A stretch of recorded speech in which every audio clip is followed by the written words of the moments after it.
Olá, misteriosos! Tudo bom com vocês? Eu sou a Keila e sejam bem-vindos a mais um vídeo aqui no canal Sempre um Mistério. De começo, já te convido a se inscrever no canal. Estamos rumo a 1K aqui no canal, tá bom? Então eu conto com a sua ajuda. Bora crescer essa família de misteriosos, né? Bom, hoje nós vamos ver o caso de Lacey Spears e de seu filho Paul. Se você nunca ouviu falar desse caso, eu te convido a sentar no sofá, apagar as luzes ou não e ir embora comigo.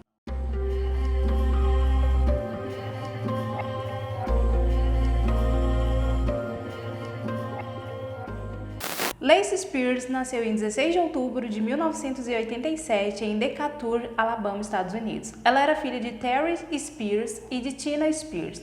Ela também tinha dois irmãos, Daniel Spears e Rebecca Spears. Lacey sempre foi uma criança muito inteligente e ela gostava muito de brincar de bonecas. Ela fazia suas fantasias e amava cuidar como se fossem bebês. Quando ela chega na adolescência, ela trabalha como babá em algumas casas e também chega a trabalhar como monitora de crianças em uma creche, porque ela realmente amava cuidar das pequenas crianças. E o sonho dela na adolescência ainda era ser mãe, por incrível que pareça. Pessoas que conheciam Lacey nessa época diziam que ela tinha um pequeno defeito.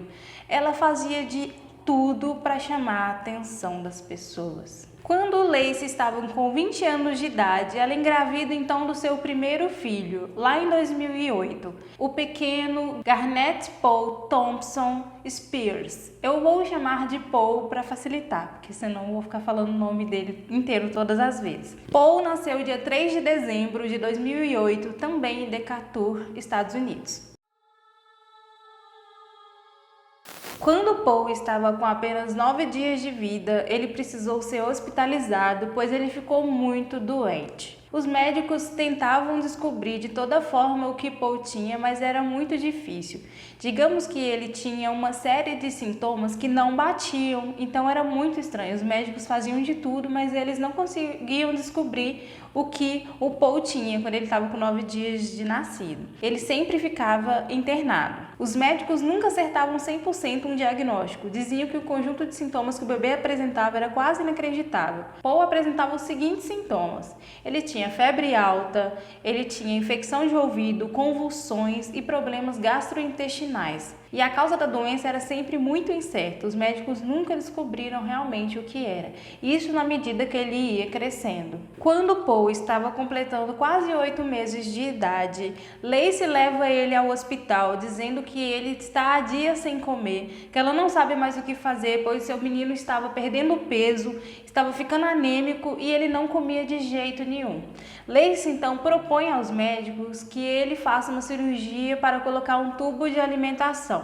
Como os médicos também percebem o pedido desesperado dessa mãe, eles fazem isso então. Eles fazem uma cirurgia de emergência, já que o menino já estava ficando até fraco, e colocam esse tubo de alimentação para que sua mãe pudesse então alimentá-lo. Não demorou muito para que Paul fizesse uma segunda cirurgia. Nessa segunda cirurgia, ele faz um outro procedimento para que evitasse que ele vomitasse, já que mesmo com o tubo, quando ele se alimentava, ele vomitava muito, e essa segunda cirurgia seria para evitar que ele vomitasse. Lacey Spears era uma mulher extremamente ativa nas redes sociais, principalmente no Facebook e no Twitter.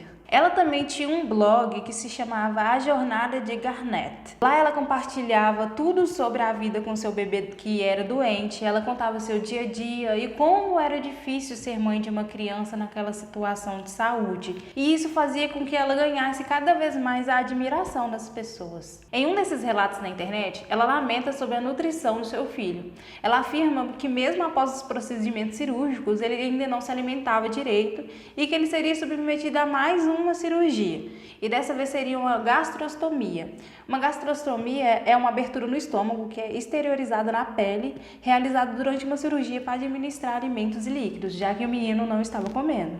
Em novembro de 2009, Lacey fez um Twitter dizendo que seu filho mais uma vez estava muito doente e que ela esperava que ele não fosse internado de novo, não fosse novamente hospitalizado, já que ela não estava aguentando mais ver seu filho naquela situação. 2 dias depois do tweet, ela tweetou mais uma vez e disse que infelizmente seu filho estava sendo hospitalizado mais uma vez, pela 23ª vez. Em seguida, Lacey fez outro twist. Disse que ela não tinha criado aquela conta para aparecer ou para ganhar a empatia das pessoas, apenas para compartilhar como era difícil a angústia de uma mãe de um filho doente como Paul. Em 2010, Lacey se muda do Alabama para a Flórida. Ela foi morar perto da casa da avó dela. E também nesse mesmo período, ela consegue um benefício do governo, uma ajuda do governo mesmo, e também trabalhou de faxina em alguns lugares, para poder então conseguir um dinheiro. Na Flórida, Lacey então se muda para uma comunidade alternativa. Ela fica sabendo. E essa comunidade alternativa era o seguinte: você cuidava de idosos ou dos serviços da comunidade, em troca a comunidade te oferecia educação, abrigo e educação para seus filhos. Então ela viu uma ótima oportunidade. Essa comunidade alternativa também tinha uma pegada mais sustentável. Quando eles se mudaram para essa comunidade, o Paul estava com 3 anos de idade. E como eu disse que tinha uma pegada mais sustentável, era uma coisa mais natureza, muitas árvores. Então ela acreditava que aquele era o lugar perfeito para se criar um filho. Além de ser bem arejado, bem bonito, era um lugar extremamente grande e espaçoso mesmo para uma criança viver. Lacey e Paul se adaptaram rapidamente ao local e Paul também fez muitos amiguinhos naquele lugar. Aconteceu que certa vez uma das famílias dessa comunidade saiu para almoçar com os seus filhos e levou Paul com eles. Era sabido de que Paul não comia praticamente nada por conta dos seus problemas de saúde. Porém, a família pediu comida, o garoto comeu desesperadamente como se nunca tivesse comido antes e até mesmo pediu para repetir a refeição. E a família ficou extremamente assustada, já que eles conheciam uma versão bem diferente do que Lacey tinha dito. A partir desse episódio do restaurante, algumas famílias dessa comunidade começaram a questionar, a perguntar mais Lacey e ficarem até um pouco meio desconfiados do que ela falava. Eles também começaram a questionar quem seria o pai de Paul, já que essa mãe ficava mudando de lugar e trabalhava para poder cuidar do filho, e o que teria acontecido com o pai dessa criança que não poderia ajudar. Mas Lacey conta para essas famílias que sim, que Paul tinha um pai. Ele se chamava Blake. E esse Blake, ele seria um policial que há uns anos atrás ele teria sofrido um acidente de carro e vindo a óbito. E que na época do acidente ela estava até mesmo noiva dele. Ela também costumava compartilhar sobre a sua história com Blake no seu blog. Ela falava o tanto que ela sentia falta dele e o quanto que ela queria que ele fizesse parte da vida do seu filho. Quanto o seu filho sentia falta disso, já que ele já estava grandinho e queria ter o pai. E ela ficava muito triste com a morte do pai do menino, mas que eles iriam superar isso juntos. Acredita-se que esse período que Lacey e Paul viveram nessa comunidade tenha sido o momento mais feliz da vida do menino. Embora a sua mãe mantivesse esse tubo de alimentação nele, embora ela ainda sempre afirmava que ele hora ou outra não estava se sentindo bem, as famílias ficavam cada vez mais observadoras. De todas as formas, esse ano que ela viveu nessa comunidade foi o ano em que ela mais tweetou coisas boas. Ela costumava dizer que seu filho era como uma borboleta solta e livre e ficava feliz quando ela compartilhava alguns tweets dizendo que seu filho estava bem.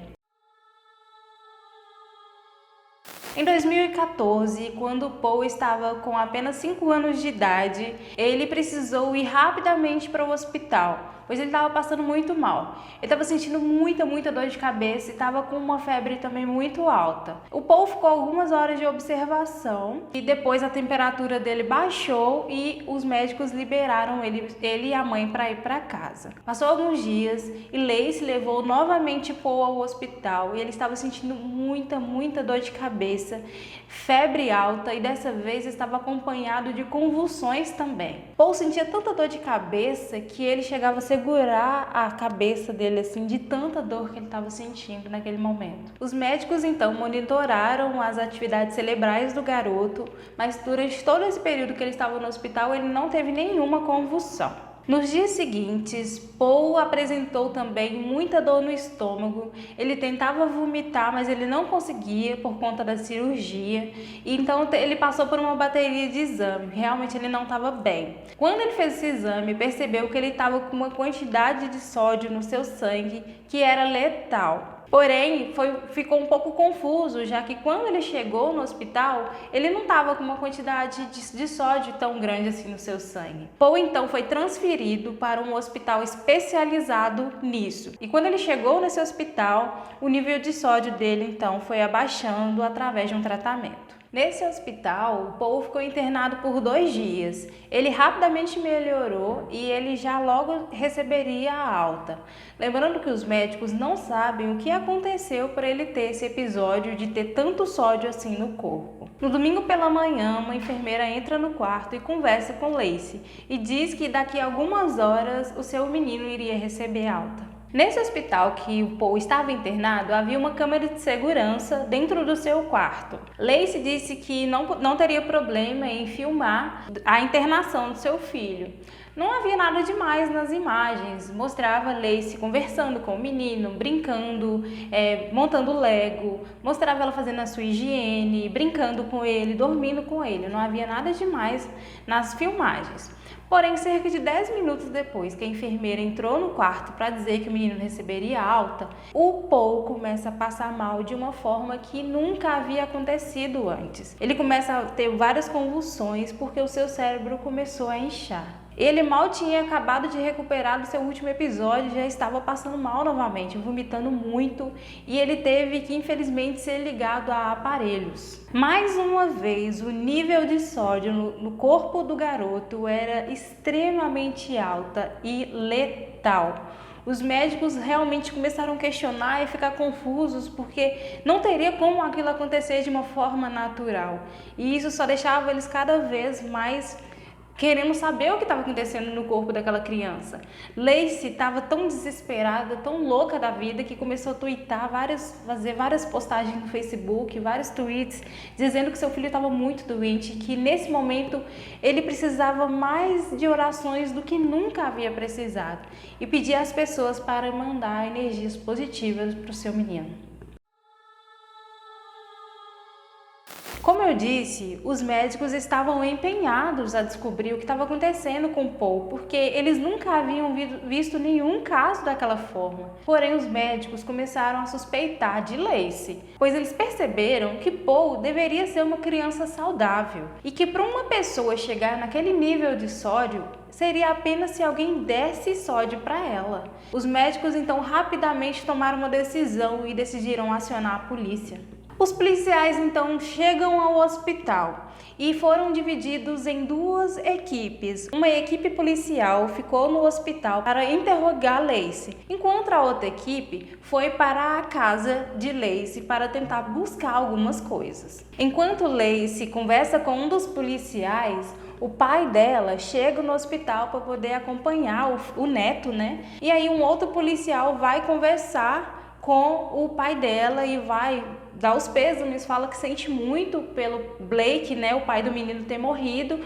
E surge a seguinte frase vinda do pai de Lacey. Ele diz para o policial: "Tá, mas quem é Blake?" E aí o policial responde para ele: "Blake, pai do menino. Lacey já nos contou tudo sobre a morte de Blake." O pai de Lacey, incrédulo com o que ele tinha acabado de ouvir, ele vai e explica tudo para o policial. Ele diz que não, que o pai de Paul não se chamava Blake, que se chamava Chris Hill. Chris Hill era um vizinho da família que teve um breve relacionamento com Lacey, apenas de alguns meses, não era nada sério.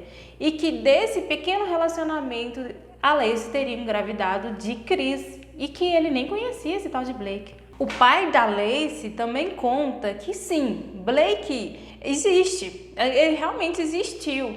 Porém, ele era um policial verdadeiramente no Alabama e que ele saiu algumas vezes com Lacey, mas ele não teve nenhum tipo de relacionamento amoroso com a Lacey, não. e que ele estava vivo, ele não tinha morrido não. Blake chegou até a ficar surpreso quando soube da história, porque ele não sabia que a Lacey ficava falando dele no blog dela, ainda mais dizendo que ele era pai de seu filho. Ele ficava meio confuso, já que os Roys realmente não tiveram absolutamente nada. Diante de todos os fatos, diante das histórias do pai de Lacey, a polícia começou a ficar um pouco intrigada e decidiu realmente saber o que estava acontecendo. A polícia vai até o Chris Hill e vai questioná-lo. E aí que ele descobre das histórias fantasiosas que a Lacey fazia no blog sobre Blake. Segundo Chris, ele realmente sabia da existência de Paul e que ele sempre quis fazer parte da educação de seu filho. Até porque Chris já tinha um filho no qual ele era extremamente presente. Ele disse que tentava fazer parte da vida do garoto, tentava ajudar a Lacey, mas a Lacey não permitia a presença dele. A polícia então começou uma investigação um pouco mais a fundo na vida da Lacey. Por esse motivo é que eles foram atrás do Blake e do Chris. Além desses dois homens que a polícia foi atrás, a polícia também foi conversar com alguns dos médicos que atenderam Paul ao longo da vida dele. Lacey havia passado por mais de 20 médicos diferentes durante esses 5 anos da vida de Paul. E quanto mais a polícia conversava com os médicos, mais a polícia estranhava, visto que alguns médicos deram depoimento dizendo que a Lacey falava que o menino estava com um sintoma que nem sempre batia com o comportamento da criança. Ela às vezes dizia que o menino tinha muita convulsão e quando chegava no hospital ele não tinha absolutamente nenhuma convulsão. E todas as vezes que os médicos estavam muito dispostos e faziam baterias de exames, estavam quase descobrindo a verdade, ela trocava de médico. Então ficava cada vez mais difícil descobrir o que realmente acontecia. Como eu disse, uma equipe ficou no hospital e uma equipe foi para a casa de Lacey. Assim que os policiais adentraram a casa, eles viram que na casa inteira tinha espalhado alguns frascos de remédio, que era do tratamento que Paul fazia, já que ele sempre vivia doente e tinha uma série de remédios. Na cômoda, além dos remédios, tinha uma lata de sal. Os policiais também foram mexer lá no lixo, para poder procurar alguma coisa e viram que tinha alguns sacos de alimentação. E dentro desses sacos de alimentação tinha um líquido branco, o que reforçava o que Lacey tinha dito de que ele se alimentava praticamente apenas de leite materno. Até então, na casa não havia absolutamente nada que fosse uma evidência para comprovar que Lacey tinha a ver com esses episódios do Paul.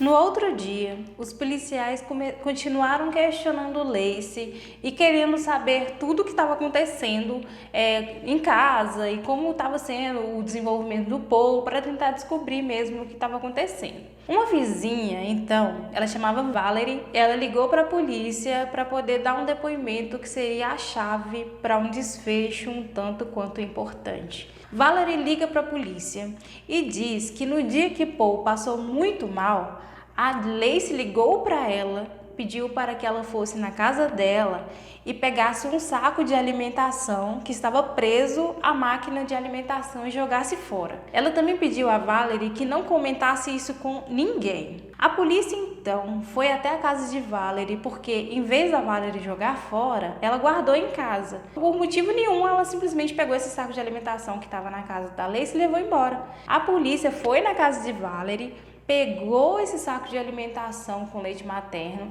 pegou também aquele outro saco de leite materno que eles acharam lá na busca e mandou os dois para um laboratório para fazer uma análise. Paul, como eu disse, estava ligado a aparelhos e estava muito mal. Infelizmente, no dia 23 de janeiro de 2014, o Paul veio a óbito por conta de um edema cerebral. Esse edema cerebral aconteceu por conta da grande quantidade de sódio em seu corpo.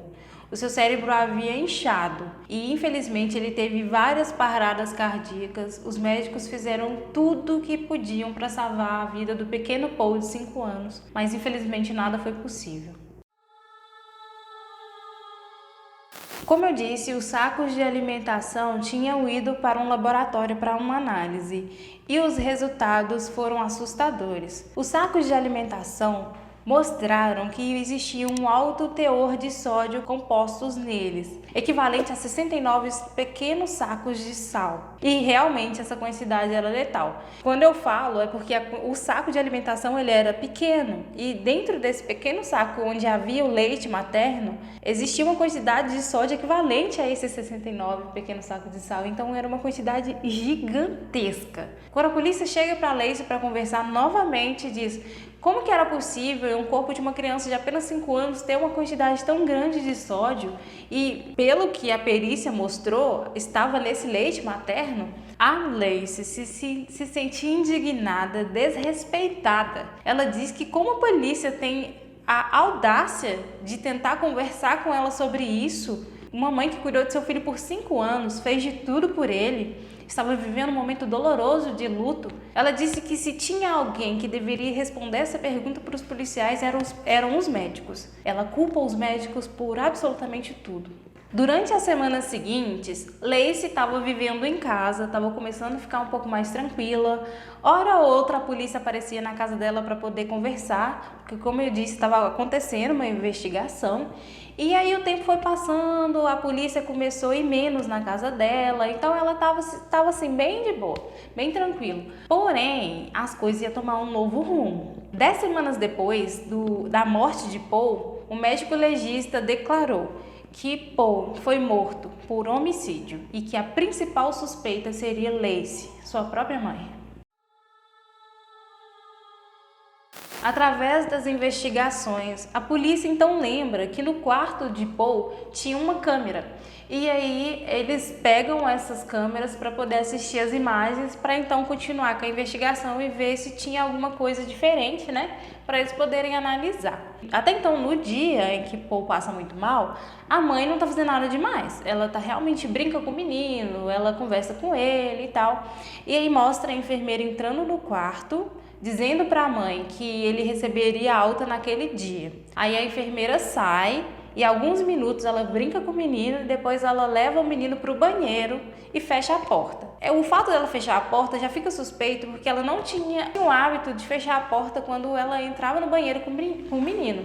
Então a polícia ficou meio assim. Ela entra no banheiro com o garoto, fecha a porta, depois ela sai do banheiro com ele, deita ele na cama e passa alguns segundos e o menino começa a passar mal. Então a suspeita fica cada vez mais clara.